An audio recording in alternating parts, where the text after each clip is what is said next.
Сегодня, глядя на карту России, мы ощущаем ее очертания как родные, словно она – часть нашего сердца. Эти линии и изгибы кажутся нам знакомыми, понятными. Но так было не всегда. Когда-то предки наши замирали в благоговейном ужасе перед этой картой.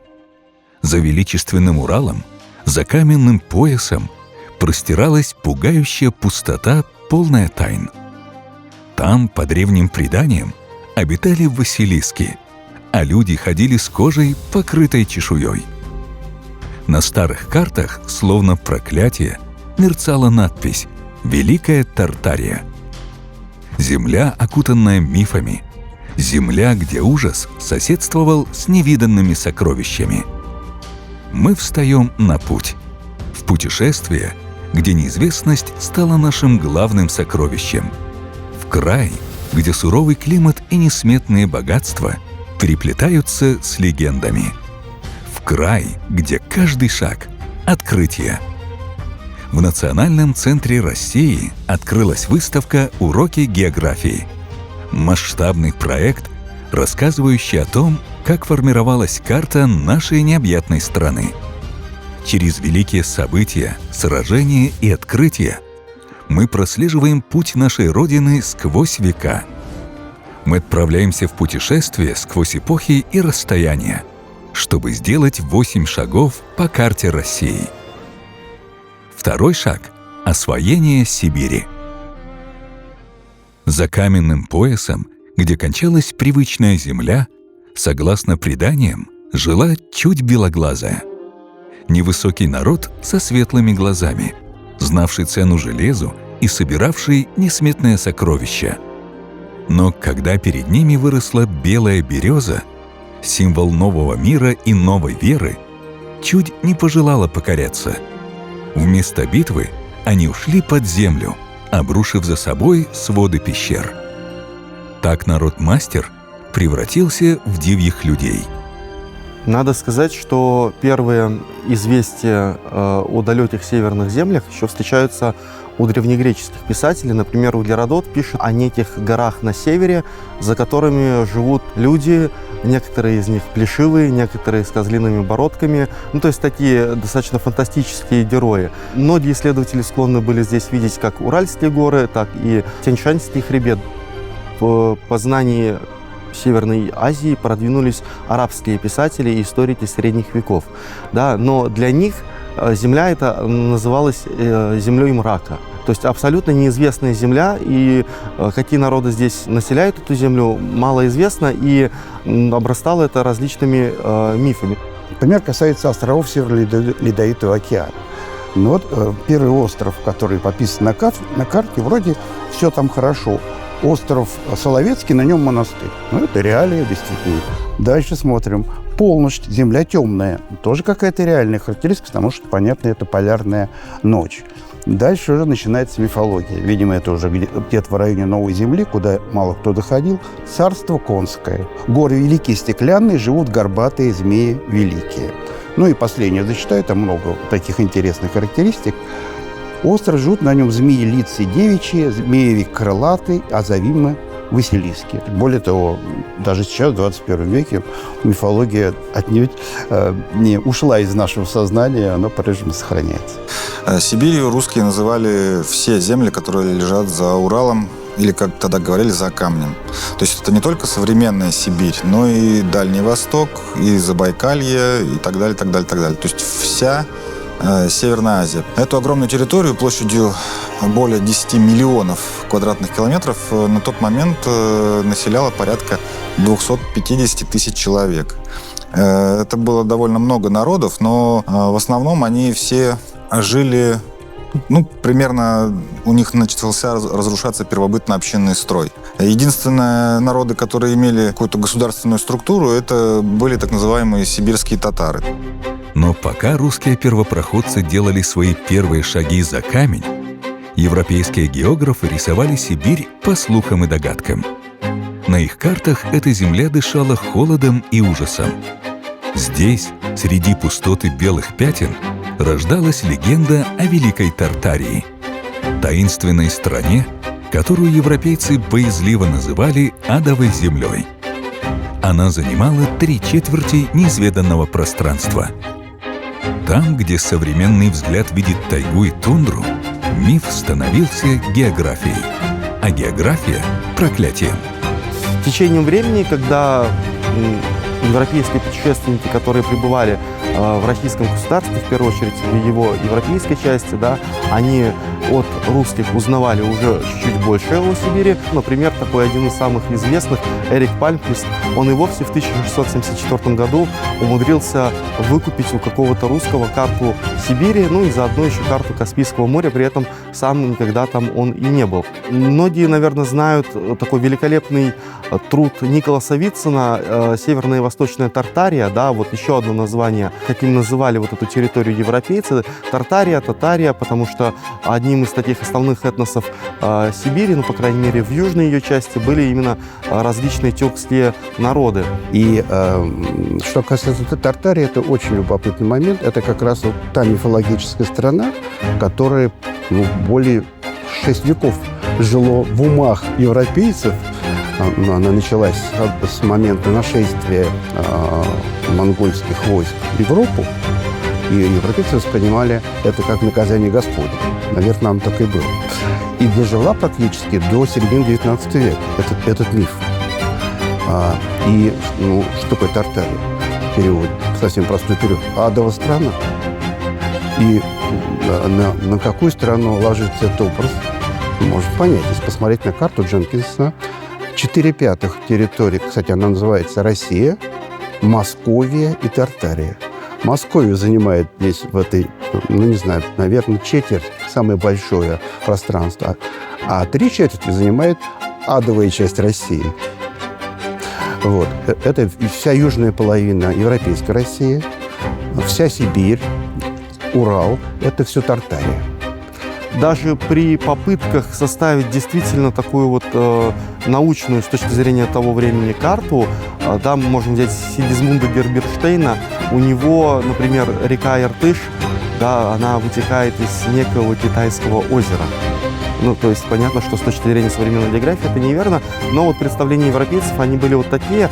Значит, более того, в конце 16-го, начале 17 века, особенно в эпоху смутного времени, некоторые торговые английские корабли пытались проложить северный путь в Сибирь, да, и доходили до северного побережья Западной Сибири, однако после прекращения смутного времени, в общем-то, вся эта внешняя торговля была, в том числе в Сибири, подставлена именно под централизованный государственный контроль.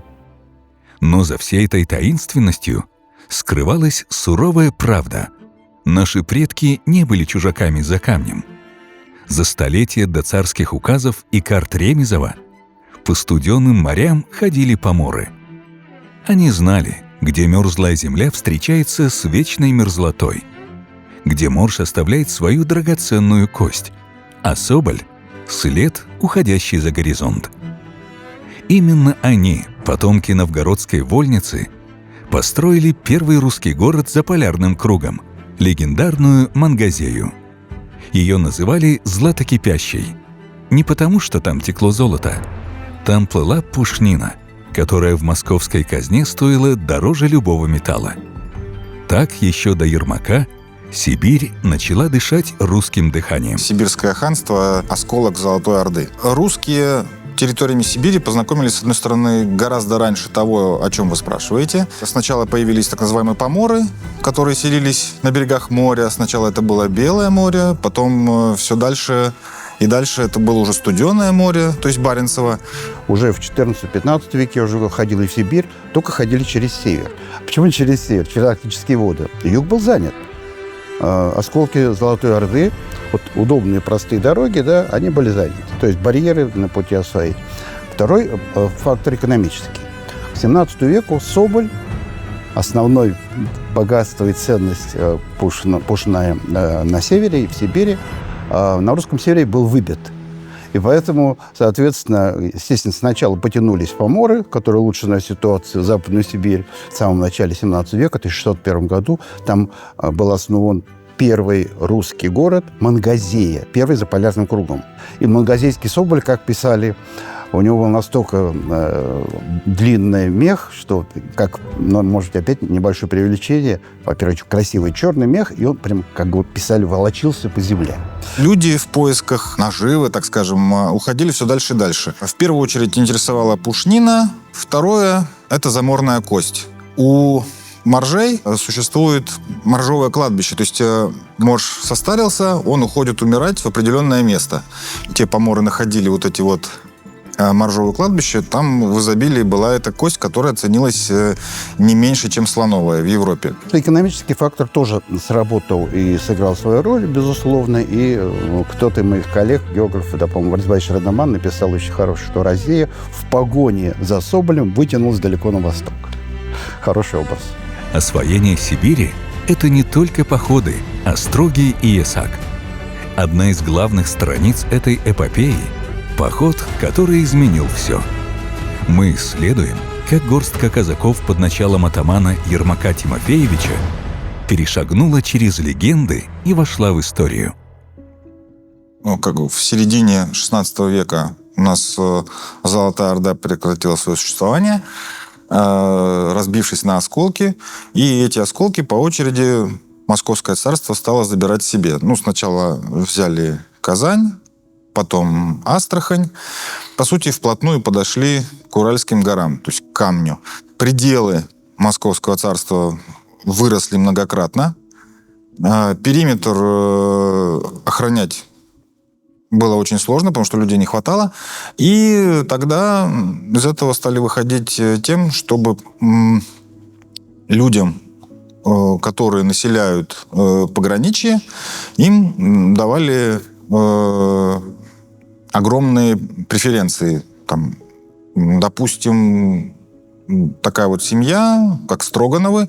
Основатель ее, Аника Строганов, он свои первые соляные варницы еще основал на реке Вычегде. Отсюда соль Вычегодская, город потом возник. И его сыновья, Григорий Яков, они вот основали эту династию. И царь московский их освободил от выплаты налогов, перестал забирать у них людей в армию. Он дал им право иметь свою собственную армию. Он дал им право судить людей на своих землях самим. То есть, по сути, возникло такое государство в государстве. Присоединение Сибири было мирным процессом. Но это не совсем так. Это был отчасти мирный процесс, отчасти это были военные конфликты. Объективные причины, по которым Сибирь была достаточно быстро присоединена к российскому государству, их несколько. Значит, первая причина – это небольшая численность Сибири в целом.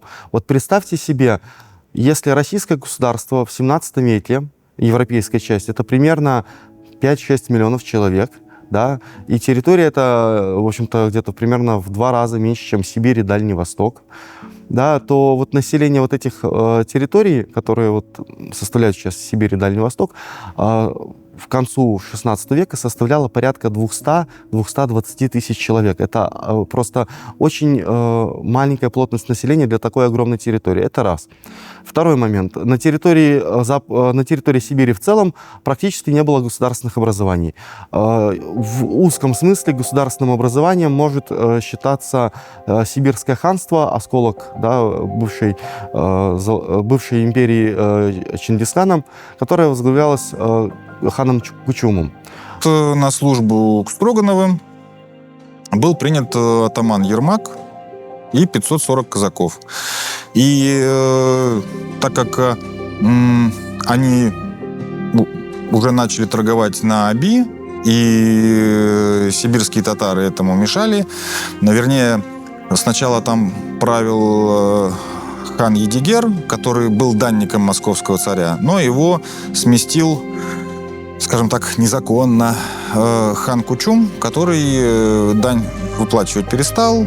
Послали Ермака с отрядом, это 1582 год, чтобы вот этого хана Кучума приструнить и вообще начать осваивать территории за камнем. таким небольшим отрядом держать такую огромную территорию было невозможно, и поэтому Ермак это прекрасно понимал. Он отправил людей в Москву с огромным пушным обозом, и так как большинство из этих людей были преступники, беглые и так далее, просил, бил челом Ивану Грозному. Глядя на такой вот обоз пушнины, естественно, Иван Грозный всех простил.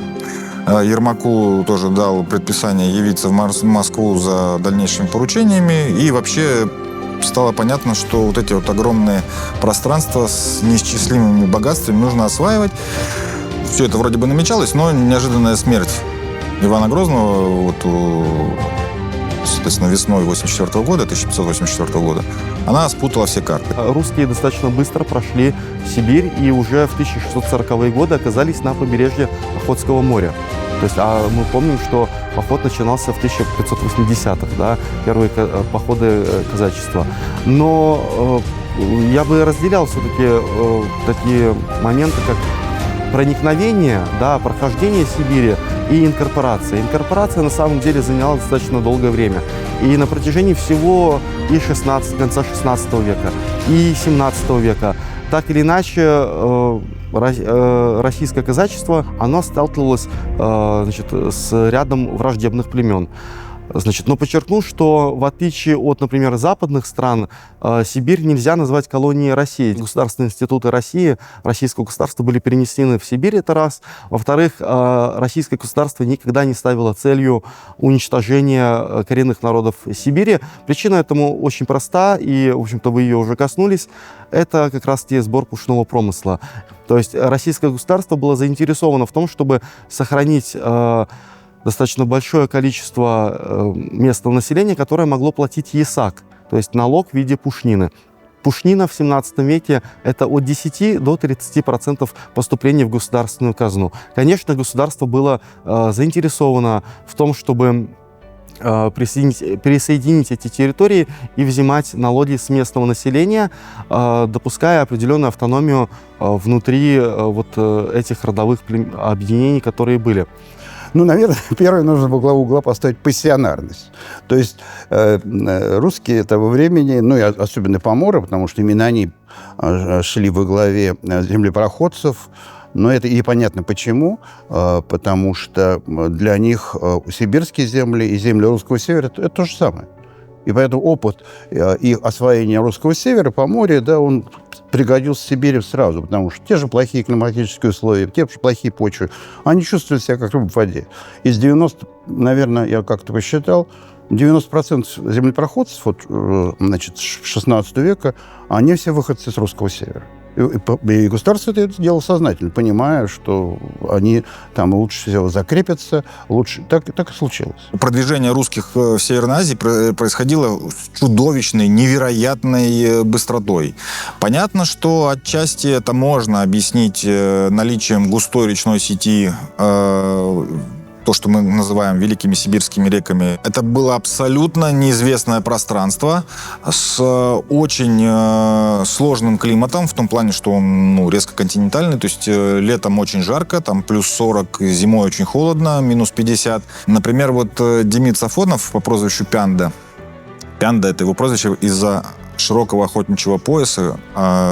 И этот охотничий пояс делали из разных лоскутков меха разных животных. То есть это был показатель того, что человек умеет охотиться и на куницу, и на соболя, и так далее, так далее, так далее. Так вот, он, когда открыл реку Лена, он в итоге по ней прошел 8 тысяч километров. А если брать просто непосредственно протяжение, которое он узнал, это всего лишь 2400.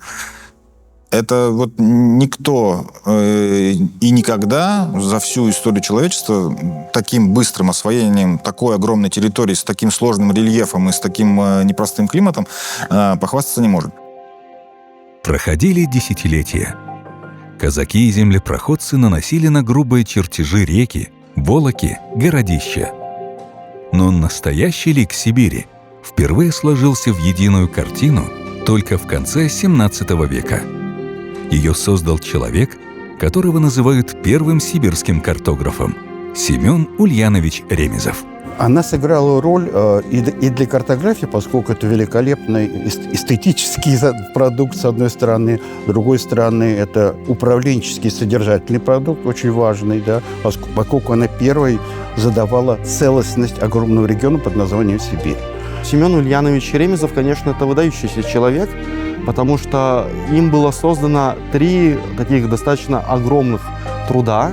Да, это хорографическая карта Сибири. Она сейчас хранится в Гарварде, так как было выведено в годы революции. И, кстати, что примечательно, сотрудник Государственного исторического музея Владимир Эрикович Булатов, он в свое время принимал участие в подготовке и публикации текста вот этого ярчайшего источника. На картах Семена Ульяновича Ремезова, известного картографа, который много сделал для составления карты Сибири, хотя не было масштаба и расстояния не указывались, но он подписывал расстояние от одного населенного пункта до другого во времени. Сколько, скажем, дней нужно плыть по течению, против течения, налегке, с грузом. То есть практически пользоваться вот этими картами можно. Но если бы, например, мы пытались воспользоваться такой картой, чтобы перейти из одного речного бассейна в другой, то мы бы встали в тупик, потому что этой информации там нет. Для таких путешествий эти карты были бы не предназначены. То есть определять расстояние и направление по этим картам нельзя.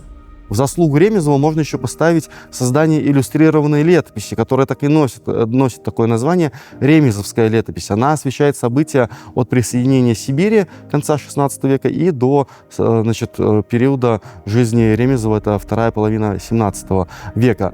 Отличие российских карт того времени, и в частности карты Ремезова, от европейских заключается в том, что, например, не было координатной сетки. То есть Ремезов, если он копировал какие-либо карты, да, включал их в свой сборник, например, карты амстердамского ученого Блау середины 17 века, то он эти координатную сетку географическую он переносил. Да, но на своих картах он этого не делал. Причина здесь достаточно простая и банальна. Европейские карты создавались в эпоху, и в том числе для путешествий по морю. Основным ориентиром при путешествии по морю является звездное небо. И здесь, конечно, безусловно, нужны и такие приборы, как астролябия, да, и координатная сетка, географические координаты. В Сибири, где движение напрямую было крайне затруднено, в общем-то, эти географические координаты были не так востребованы. Россия, вот если подытоживая вот такой взгляд Ремезова на Сибирь, большая территория, это, конечно, является, по-моему, уникальным ресурсом России. Ни одной такой страны нет. И каждый раз этот ресурс играет по-своему. Во времена Венгрозова он играл через меха. Эти меха давали до трети бюджета страны. Понятно, в 20 веке это нефть и газ, и даже в начале 21-го. Возможно, уже 21 век это будет век чистой воды, воздуха, и красоты, и релакса на самом деле, да, потому что экологический туризм, который в Сибири может развиваться, потому что мы все в полных городах нуждаемся в таком отдыхе, возможно, это будет один из ресурсов развития и Сибири, и России в целом.